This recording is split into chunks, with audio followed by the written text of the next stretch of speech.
and happiness follow. This message was echoed again in Supreme Master Chinghai's discussion, The Story of Chang Tao Ling, a Taoist Immortal, Part 1, with our association members on September 2nd, 2008.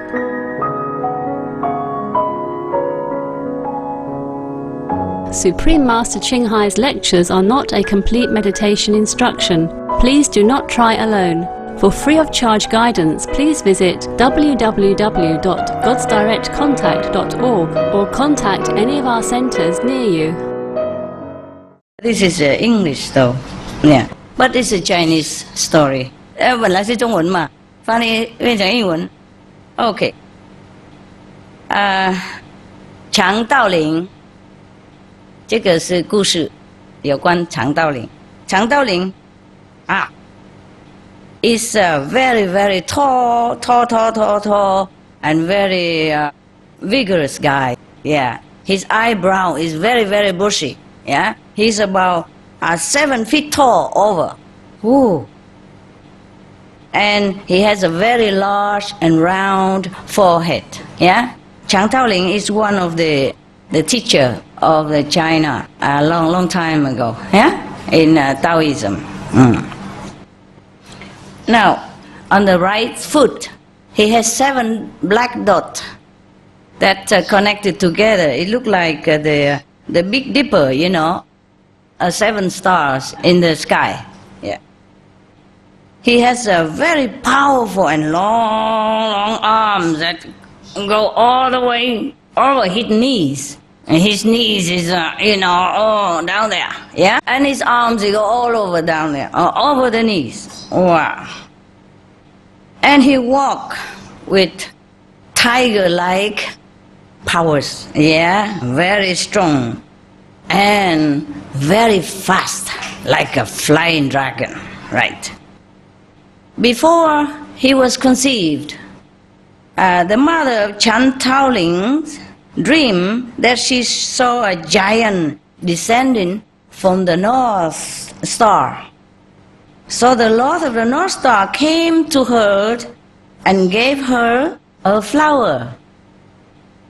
When she awoke the next morning, she smelled still the fragrance in her room, yeah, and discovered that she has conceived a child. Throughout the 10 months of her pregnancy, the fragrance always lingering around her, as long as she has the baby in the womb. Okay. When Chang Taoling was born, a yellow cloud covered the house and purple mist hovered about his mother's bedroom. Yeah. When he came out of his mother's womb, music and fragrance filled the air, and the room was flooded with bright light that matched the brilliance of the sun and the moon together. I mean, the light is as bright as the sun and the moon combined, yes. So Chang Taoling was exceptionally intelligent. At 7, he understood the teaching of Lao Tzu's Tao Te Ching. By 12, he had mastered the I Ching and the classics of divination.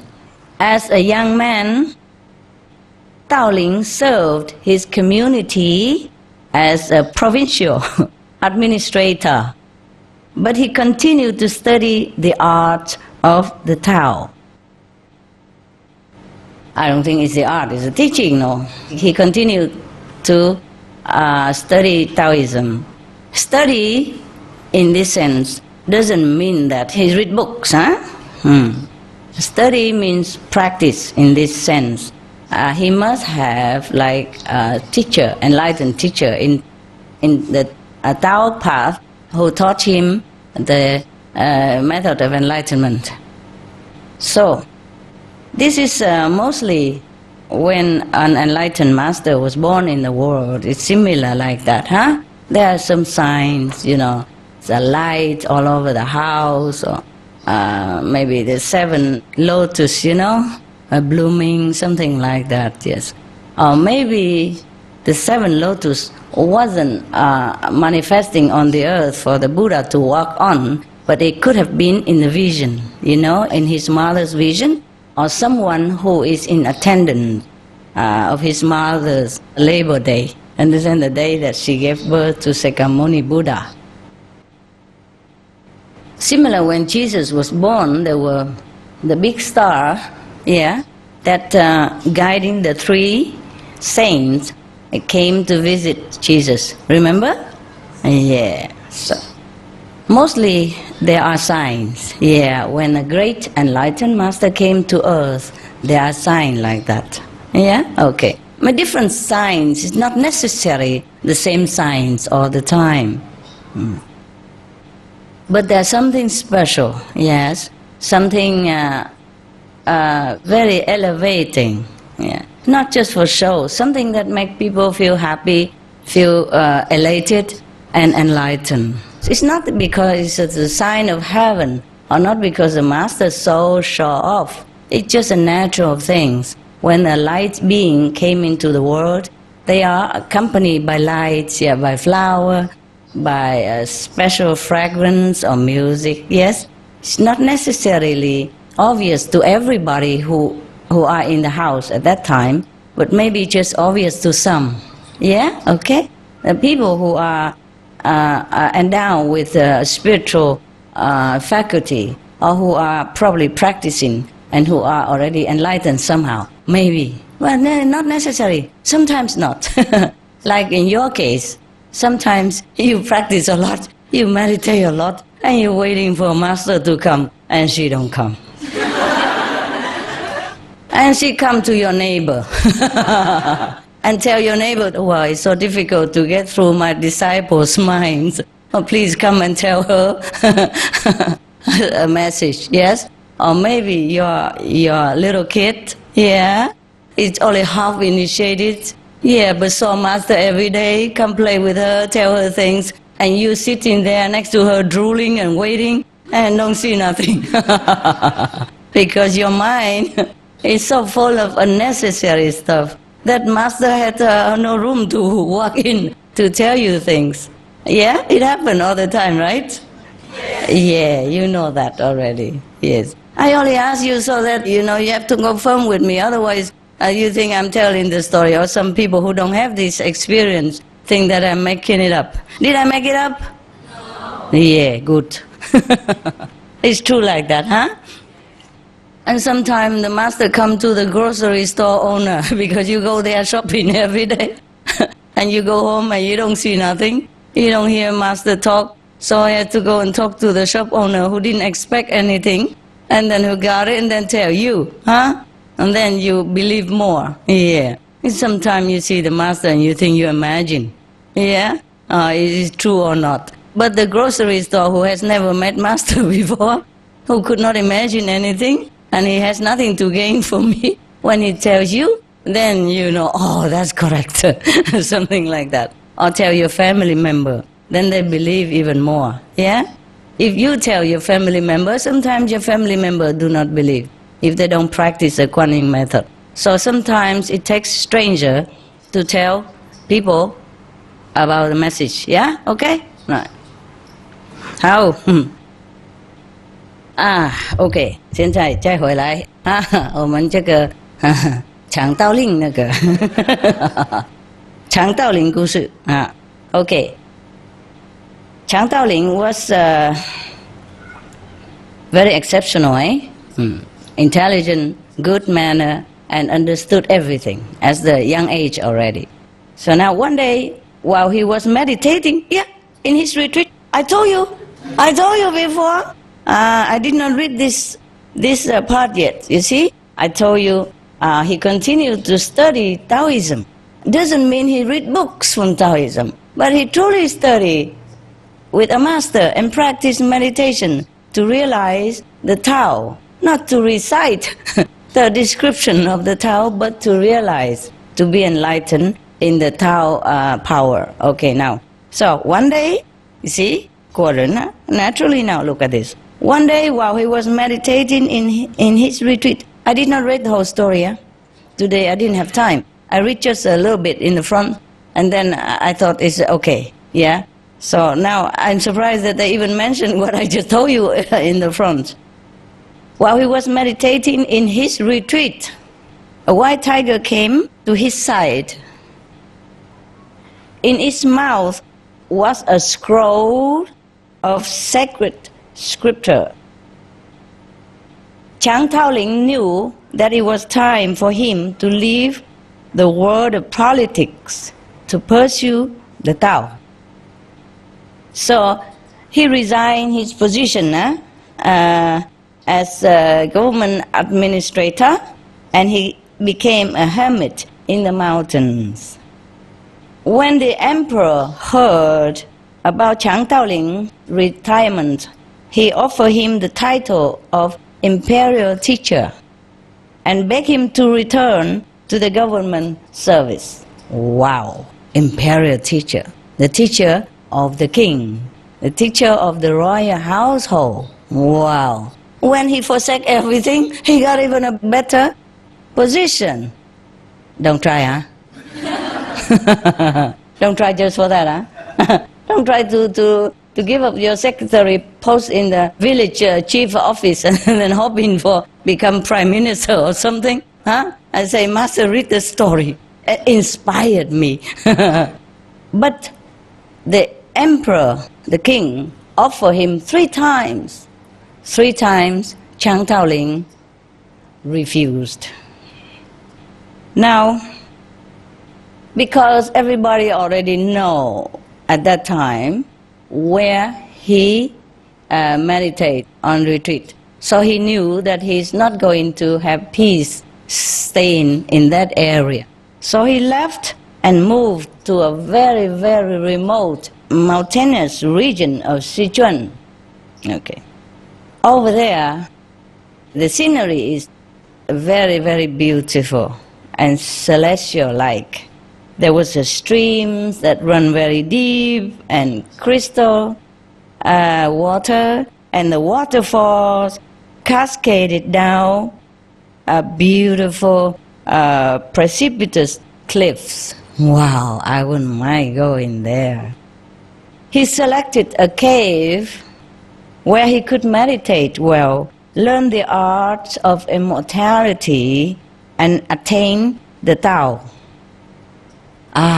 Immortality.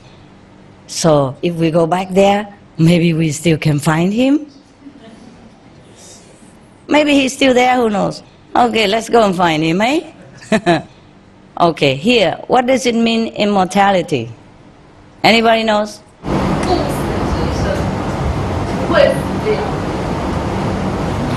这个谁都晓得啦，不会死掉。那他还在吗？ Huh? He's still there?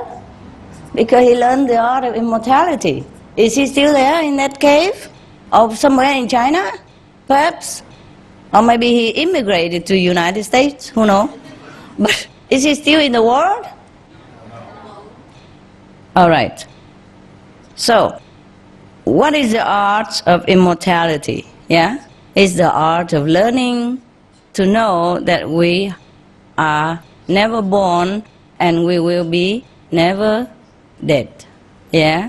No death, no birth. Because we became one with all things, we became one with the Creator. Yeah, if the creative force in the universe.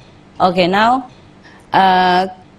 is it possible to also learn to live forever or very long time? Yeah, for many hundred years or even many thousands of years. It's possible like that. Learning the art of not physically dying is also possible. It just, in this story, it means that he has learned not to fear death. Yeah? He has learned to transcend life and death, and he has learned to become one with the level that people realize that there's no birth, no death, and there's no body to begin with.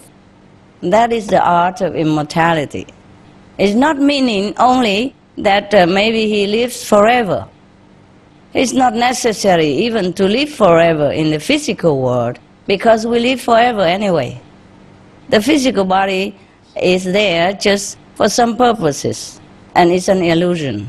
And when we practice meditation, during meditation time, sometimes we realize it is like that we don't really have a body. But then when we have still the karmic give and take in this world, then we still need the body. So we came back for a while, and then we go back to heaven and come back to the body, and etc., etc. And if you want to live forever, it's also possible. It's just not very necessary.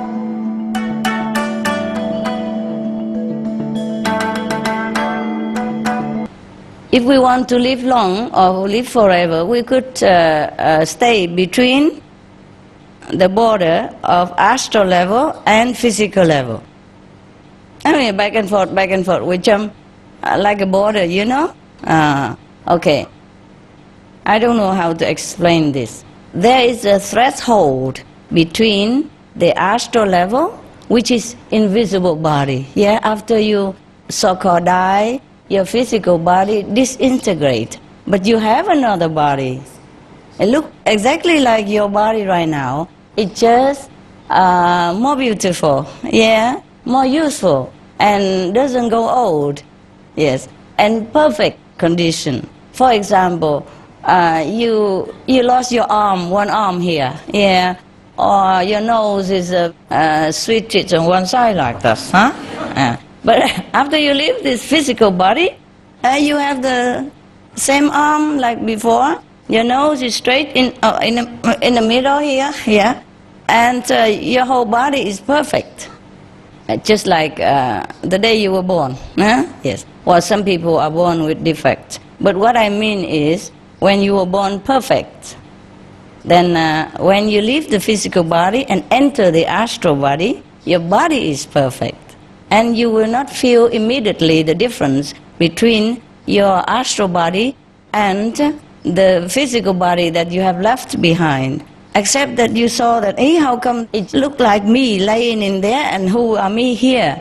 You know, the people who do not practice the Tao, yeah, the path of enlightenment, like for example Kuan Yin method, when they die, some of them get very confused, thinking, oh, maybe they're still alive, I mean, still in physical body. That's why some ghosts, so-called ghosts, linger next to the physical body or inside the house that they used to live, trying to get back the possession of whatever they have left, you know, like in the house, yeah? So sometimes if somebody go in their house and use their stuff, you know, they get angry, sometimes they throw tantrum, and if they're strong enough, they even manifest themselves into physical body for a few seconds or a few minutes and scaring the whole household, you know, and everybody goes screaming out, there's a ghost, there's a ghost. Yeah, that happens, okay? That happens.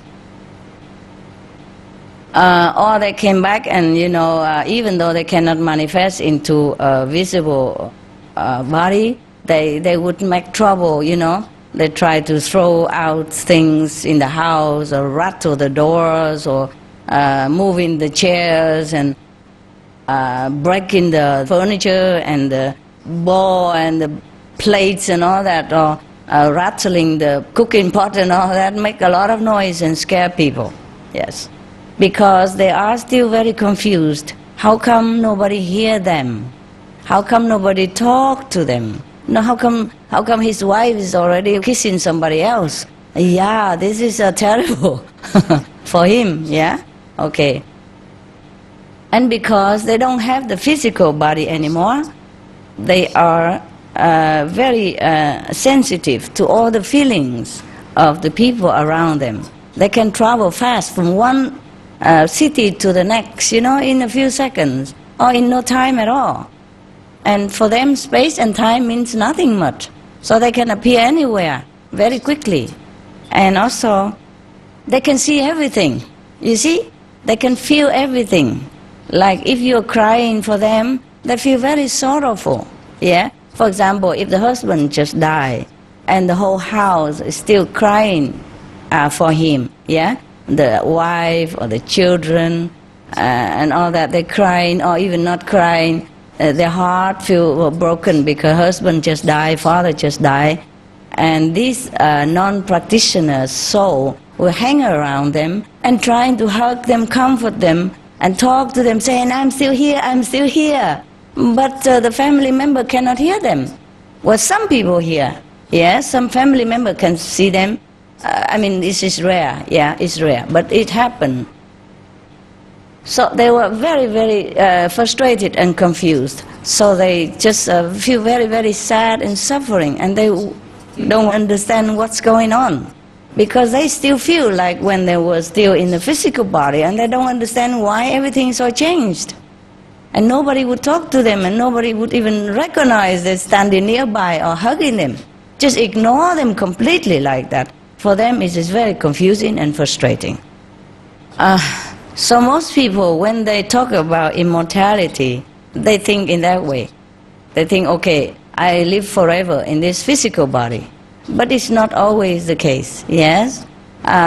We, the practitioner, if we have to go, we go. Yeah. We have seen many better planets, yeah? Better level of heaven during meditation. We wish to leave this physical body and go there as soon as possible. So it's no problem to us. We all prepare, yeah? And we will not linger to this physical planet. If we are high-level practitioners, we know there are better places to go. Fine. Some people are not yet on a high level, of course. They still are very attached to this physical planet. But the people who do not practice, you know, when they die, they're confused like that. Yeah? Okay. Now, the person who refused the emperor order at that time is a very daring person, because the emperor could chop your head off for disobeying the emperor or disrespect to the emperor's order. Wow. You could even get all your 3 generation head chopped off for being disrespectful to the emperor. But this guy, he's so brave. Maybe he didn't have any family member anymore anyway. And also maybe he knew it, yeah. And even he knew the emperor respectful to him and might not do the chopping head stuff to him and his family members, but he still run away to another place. Yes, who knows? You know, it's safer to to run away from secular power. You know, from the beginning of the time, we always have problem with the power of authority. Anything that is not conformed to the social tradition or religious belief at that time would incur problem, yeah, for the person who practiced it. Yes. So he ran away somewhere else, and there he found a beautiful scenery place to stay and practice. And then he attained the Tao. What does it mean, attaining the Tao? Achieve enlightenment. Good girl. Okay, achieve enlightenment. Good. Right. So he had attained a great part of enlightenment, I guess. Yeah? Not just enlightenment, but a great part of it. The great part of wisdom. Okay, now, Tao Ling stayed in his cave, you know, in this mountain that he had chosen for many years, until one day he heard the cry of a white crane. He knew it was a sign that he would attain enlightenment soon. Yeah, he mean a greater enlightenment, huh? Yeah, or maybe perfect enlightenment. What meaning when he hear the cry of the crane? Mean his enlightenment will come to him soon? What does that mean? Is that the real crane that cry? No. What is it? The inside sound is similar to the sound of the crane. Remember the sound I told you? Many sounds that indicate enlightenment. Yeah, okay. So he heard one of these sound, and he knew that he's getting more enlightenment now. Or maybe at that time he began to get enlightenment. Okay? Beginning. All right. The sound of the crane is not the highest, is it? Is it? Okay.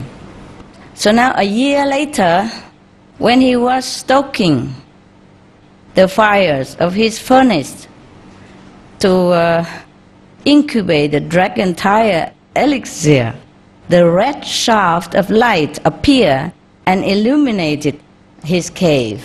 Ah, this is another mystery.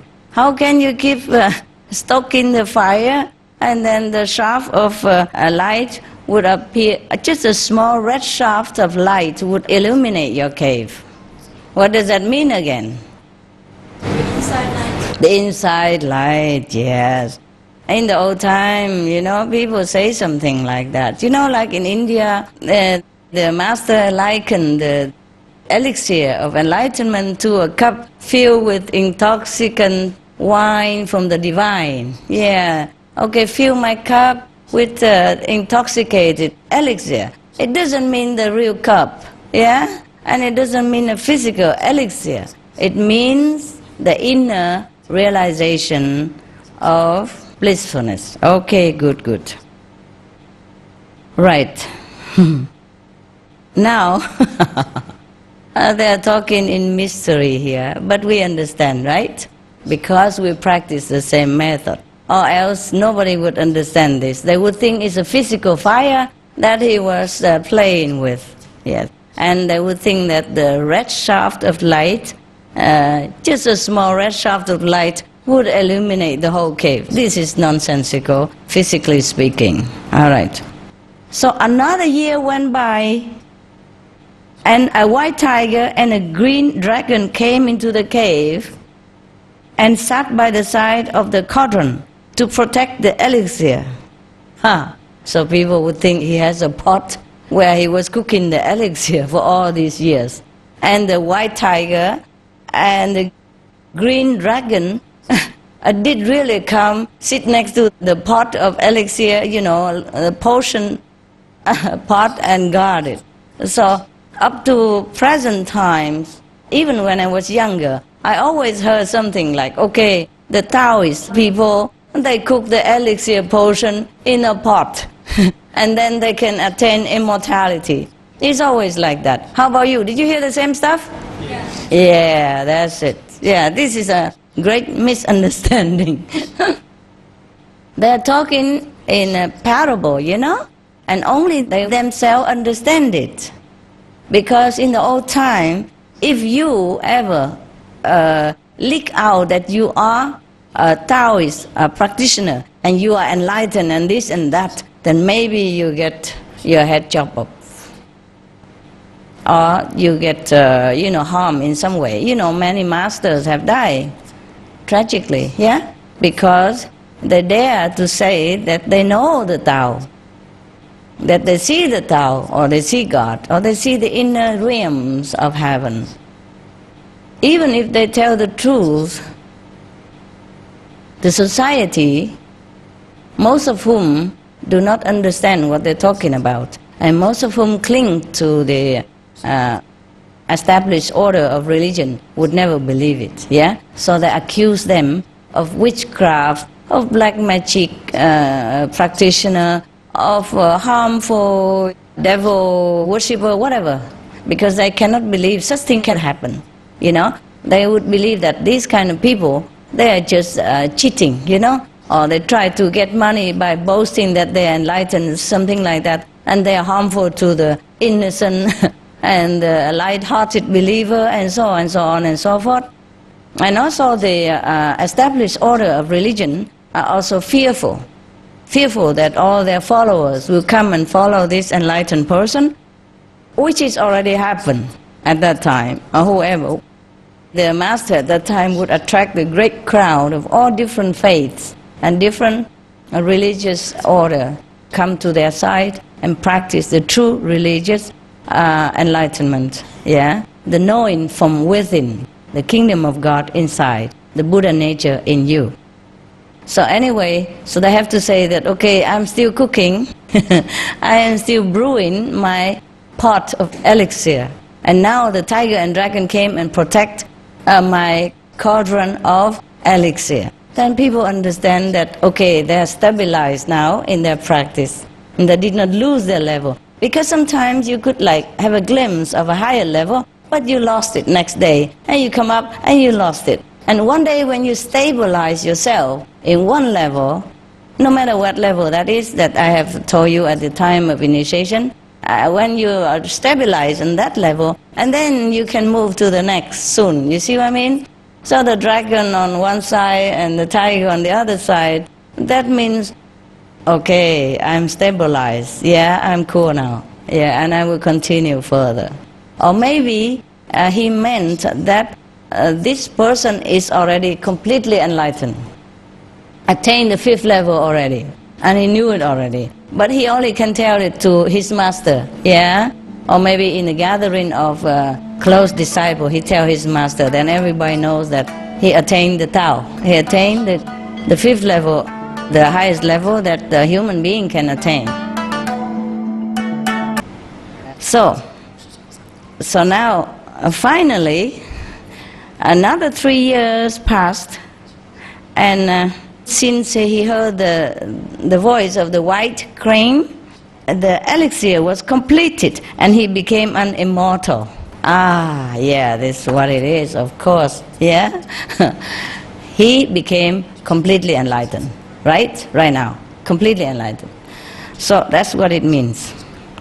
An immortal, meaning that he's going to be no born, no death again, yeah? He's liberated forever from the cycle of physical birth and physical death. Yes, he attained the 5th level of consciousness, the highest that we can attain as a human being, okay? Yes, completely free from everything, from ego, from karma, from the circle of reincarnation, the birth and death, suffering, etc., etc. Completely free from the karmic retribution and power to drag you back down into this physical world again. So he has a choice whether to be reborn here or not reborn here. And if he is reborn here again, that means it's just to help others. Yeah, he's not forced to be reborn as per bad karmic retribution. That means truly immortal. Immortal doesn't mean you keep this physical body forever. Well, you could, as I told you already, if you stay between the threshold of the astral world and the physical world. You come back and forth a little bit, you know? Yes. Then you cannot stay forever in the physical world, but you can also not stay always in the astral world. You have to be like a rope walker, you know, balancing it. You know, it's like in some country, there's a border in between, yeah, and there's a big long border, a room, area, yeah, and you stand in between that, and you can just now and again jump to Canada, jump to America, jump to Mexico, jump back and forth like that, yeah, and you come back and forth all the time already, and you are clean and clear, and the border police will just let you go. And no problem at all. And you can also neither be Mexican nor American, you just be free. Yes, like that you can come and go to America, come and go to Mexico. Understand now? Yeah? Okay. If you want to keep this rotten physical body, be welcome. Just hang around in between the astral and the physical level. No? Oh, why not? It's fun. You can come back, see me all the time, and eat a lot of stuff in the kitchen. I remember last night you rather get up and eat the last supper, huh? Of the day only, yeah. Of the day. It's nice to have a supper, huh? At night, huh? Anybody want to be breatharian? No? Why not? The pudding tastes good? Okay. All right. Eat a little less, huh? I mean, enough to survive, okay? Don't starve yourself, but don't stuff yourself too much. I cannot meditate very well, yeah. All right. Now we continue with the immortality of Daoling. He left his cave and traveled throughout the river valleys and mountains of Sichuan. On one of his journeys, he met Lao Tzu, who taught him how to fly to the stars and tunnel under the earth. They just talk like that. No, they make us all confused, as if we could do that physically. Now there may be some magical way that you can do that too, but I doubt it. If Lao Tzu would have taught him to fly to the star and dig a tunnel, I mean, 腾云驾雾啦, huh? Okay, means the person who could fly up to the sky anytime he wants and walk under the ground, under the soil, anytime he wants, disappear in any time he wants. I doubt it very much that Lao Tzu would have taught him this kind of magical power. Do you know why I doubt it? So simple. Okay, do you remember why Lao Tzu wrote the Tao Te Ching? I gave you a hint. Why he wrote the Tao Te Ching? One of the border police chief, get hold of him and didn't let him go until he wrote down something. Is that correct? Yes. You remember now? How wonderful, such a good memory you have. I read that when I was 7, and I still remember up to now. Okay, now. So, suppose Lao Tzu knows the art of truly physically flying, disappear into the star, or walking under the soil, disappear into the ground, then he would have escaped. He wanted to go away, and that guy stopped him and say, "You cannot go until you write me something." So Lao Tzu had to stay there, a prisoner, and wrote the Tao Te Ching, finished, and then the guy let him go. Do you understand me? So what does it mean now? Fly into the stars and walk under the earth anytime. It doesn't mean your physical body can do that, correct? So what does it mean? We could do that, right? When we meditate, we left the physical body. Sometimes we even see our physical body sitting there. Yeah? And then we fly up to wherever the master takes us, yeah? And then even master sometimes take you, go down under the earth, or go to hell, help people, to help somebody, and to show you because you want to go to hell. Not because you like hell, but you want to prove that hell exists. Okay, so sometimes master even take you there. And then you're crying to go back quick. Yeah? So this is the meaning of flying up to the star and disappearing under the soil to walk under the earth. Yes. So you heard the story of the monkey go to the west? Sun Wukong, yeah, he could fly to the star and he could run under the earth any time he wants to disappear. It could be a similar story. This person has not reached the complete enlightenment, but he could go visit places like that already, yes. But even though he has attained so much power like that, visit hell, visit heaven anytime, he still has to pay homage to Xuan Zhuang. Even though Xuan Zhuang doesn't have so much magical power like he does. The reason is Xuan Zhuang was destined to be a master, and he is above all this smaller level, like go to the astral level, come back and all that stuff. Yes, so that's what it meant. So let's go back to Lao Tzu. So when Lao Tzu departed from Daoling, he gave him a scroll of talismans that had the power to heal the sick, and a magic sword that could drive away bad spirit. What does that mean? Does he really give him something? No, he might. He might have given him an instruction for initiation. Yeah, so he can heal the sick and drive away the evil spirit. You know, the evil spirit doesn't necessarily mean a spirit. It means maybe something bad, the negative power, you know, that harm human and animals and who are good and innocent people. Yes. So he gave him the power to give initiation. Therefore you heard that Jesus healed the sick, yeah? And cure the blind, yeah? You heard the same thing about your master. Heal the sick and cure the blind. Remember? Everywhere you go, you hear that from the disciples or from outsider people, even from the people who are not even initiated. So that means he endowed him with the power to be an initiated agent for the power of the Most High, of, you know, power of divine. All right.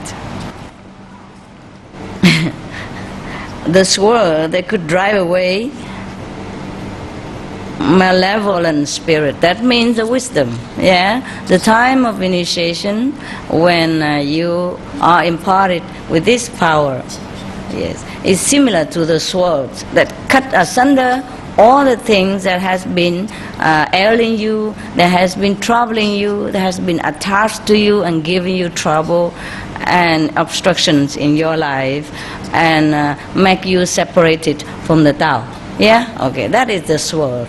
The sword of Manjushri, the sword of wisdom. That doesn't mean a physical cutting knife. Yeah? You know that by now already, right?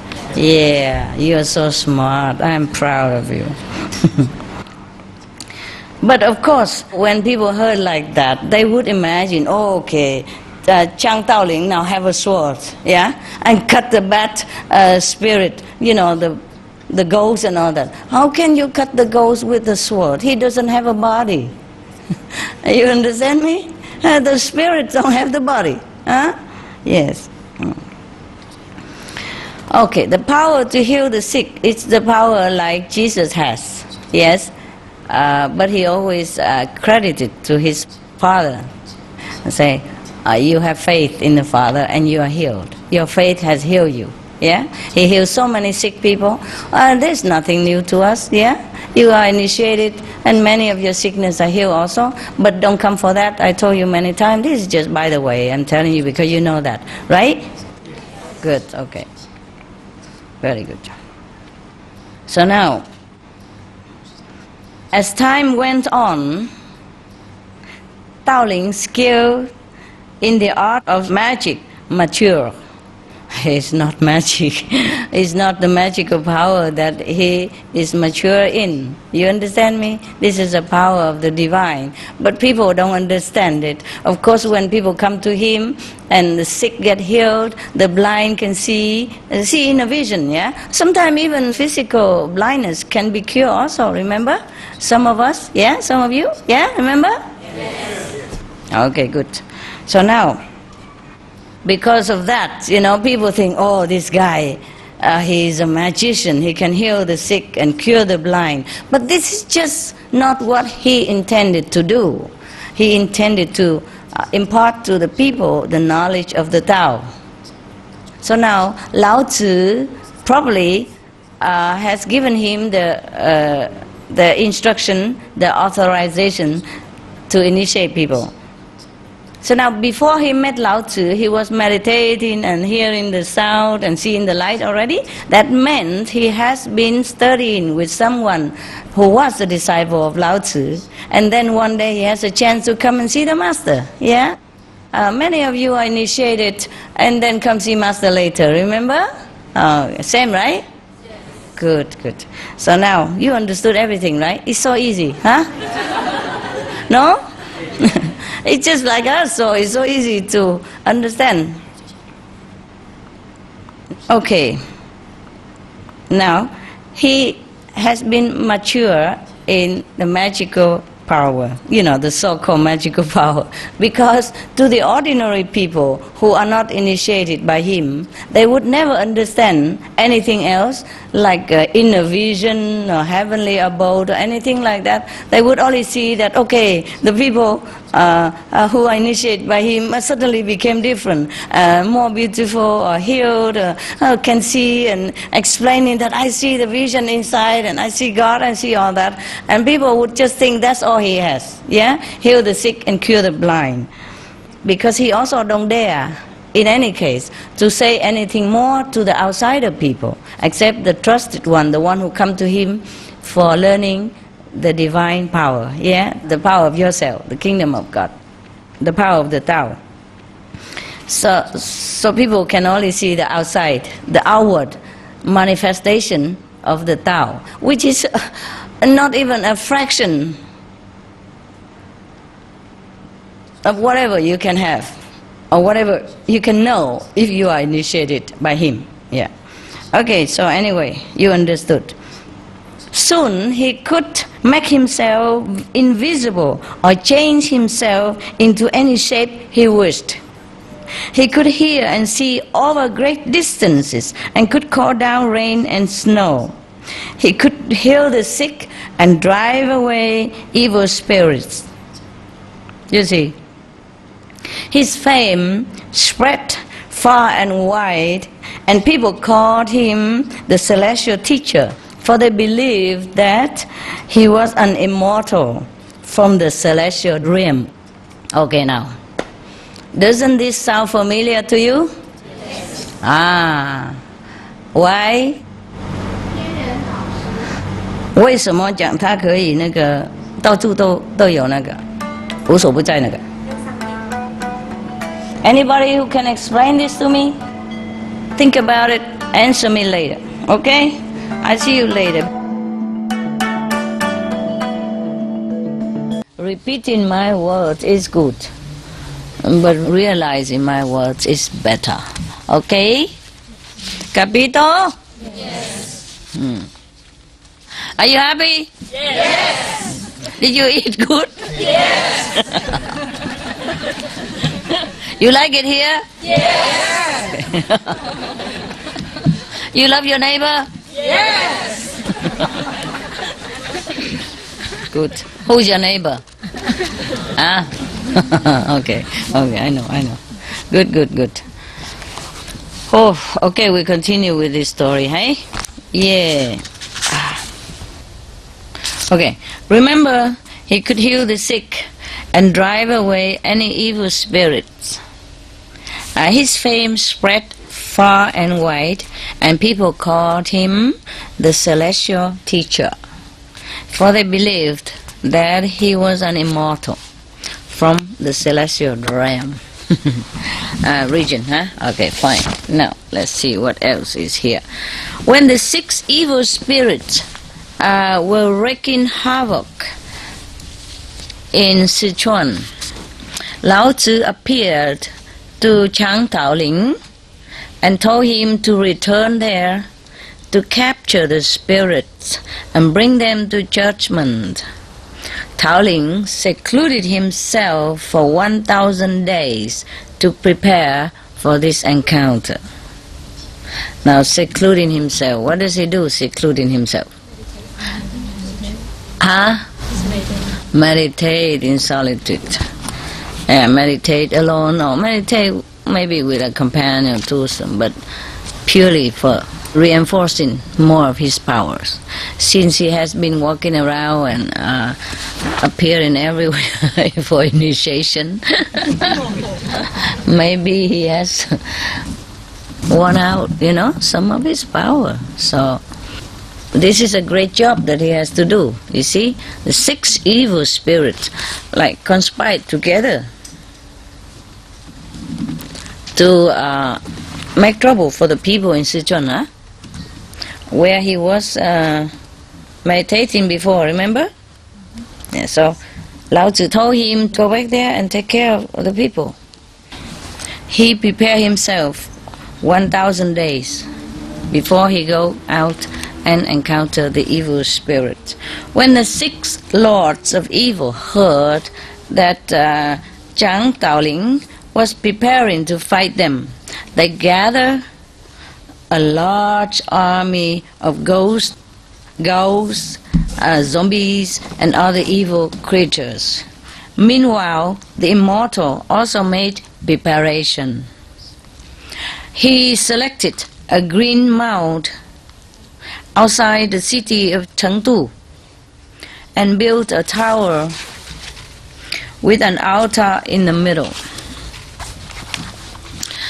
On the altar, he placed objects of power, such as magical mirrors, bells, and talismans. I think all these also symbolic, inside or outside, yes. Sometimes, according to the law of the physical law, maybe you can use some certain objects, yes, to transfer some power into it and reflecting some positive energy, so that the evil spirit will be dissipated, yeah, will be driven away, yes.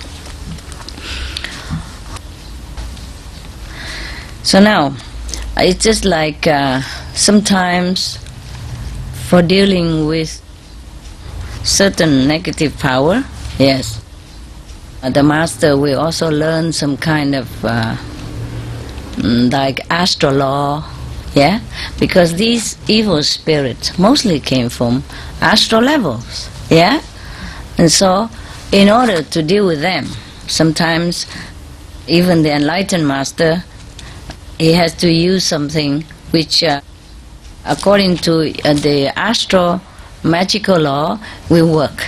Understand me? Yeah, as long as it doesn't harm anyone else, but just to drive the spirit away. Capish? Yeah? Okay, now. So, about 10 p.m., Chang Taoling ascended the tower and invoked the wind, the rain, and thunder to beat upon the army of the evil spirits. Probably nobody will see this. Nobody will see what's going on. Yeah? Only him. Yeah. Or maybe some people who specialize in this field who would see these ghosts and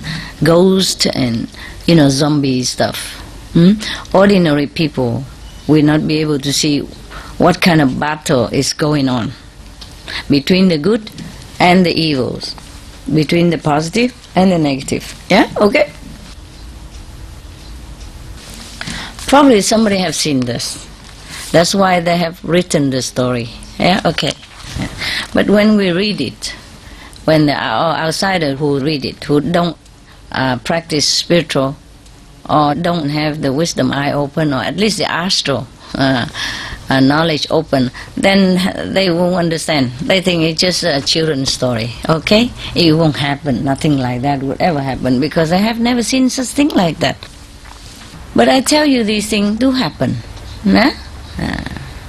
Sometimes without the eyes of the mortal recognizing it, because it is in the invisible realm, in the astral atmosphere, yeah? And when the astral people come here, they don't always manifest into material form. They just use their original form. And then the normal people will not be able to see it. Understand, yeah? Yes. Yes. At 10 o'clock p.m., that's the time of the battle, okay?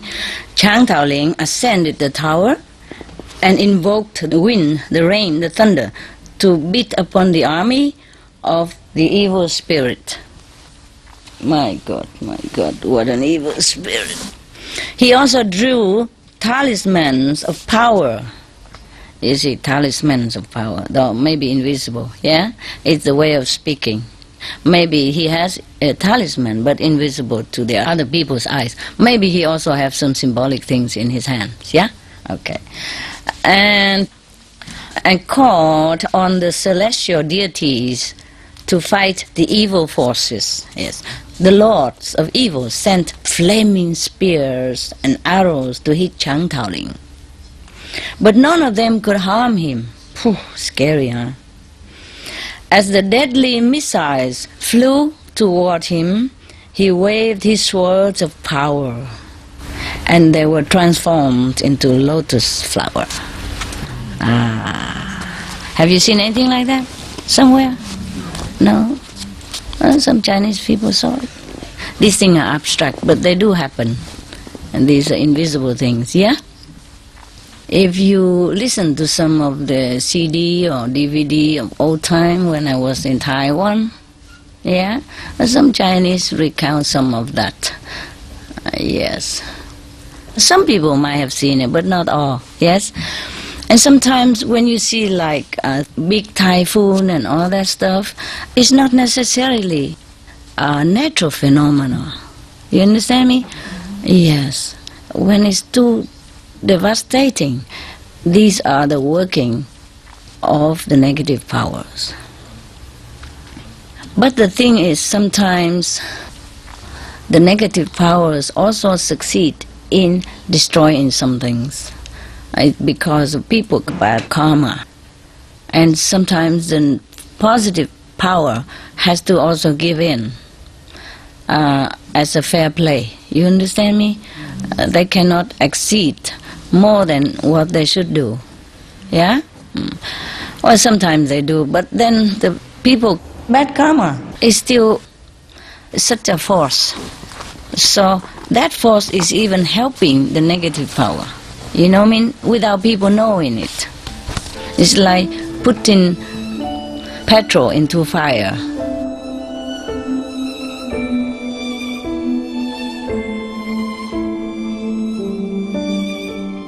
The lords of evil then sent an army of hungry ghosts to attack Chang Daoling.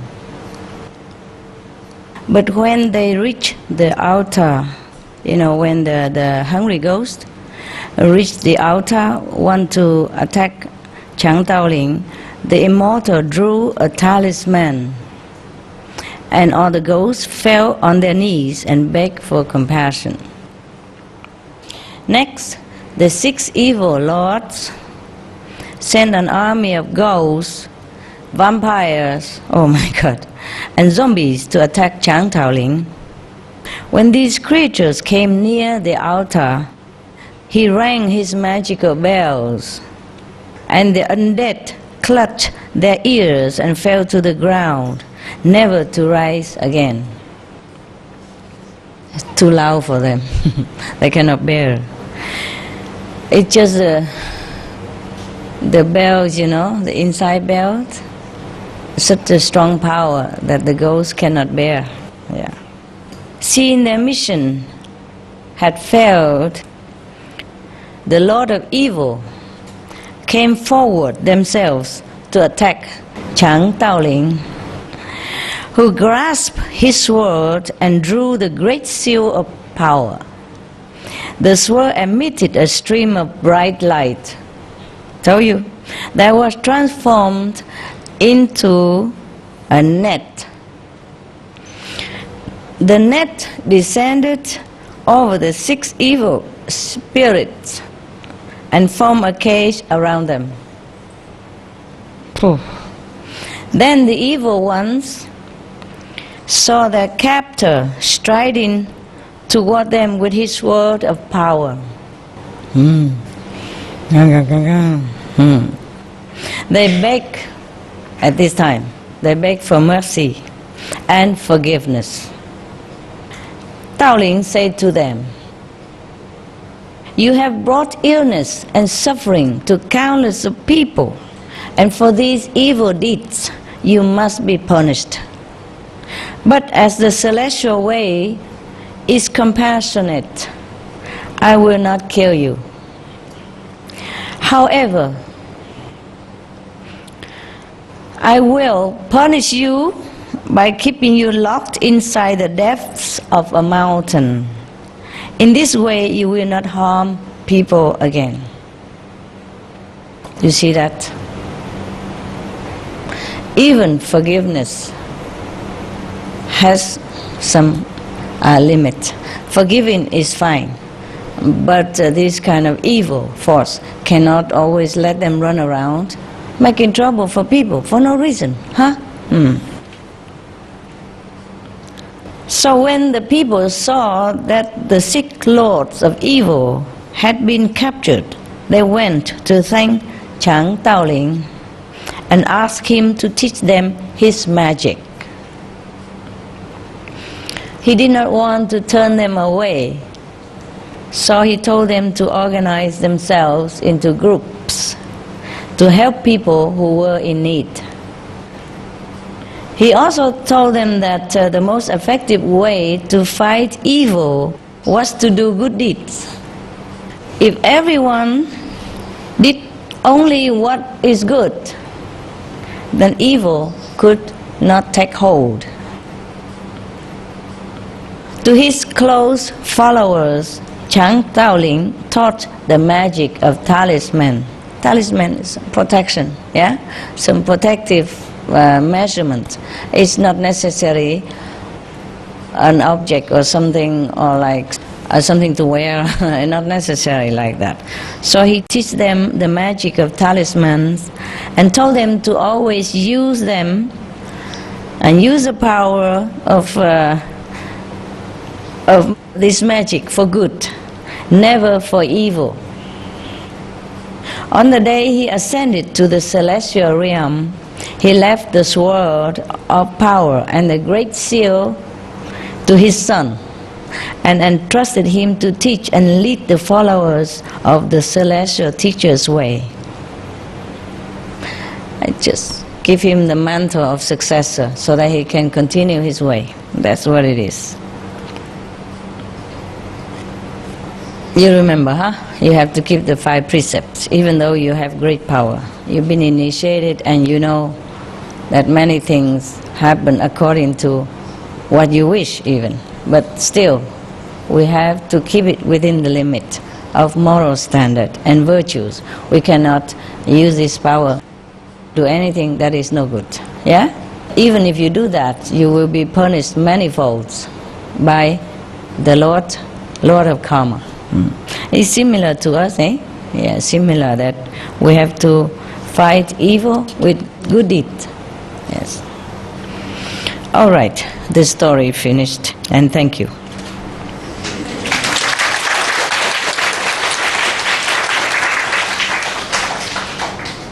Now I think you should meditate, okay? Yes.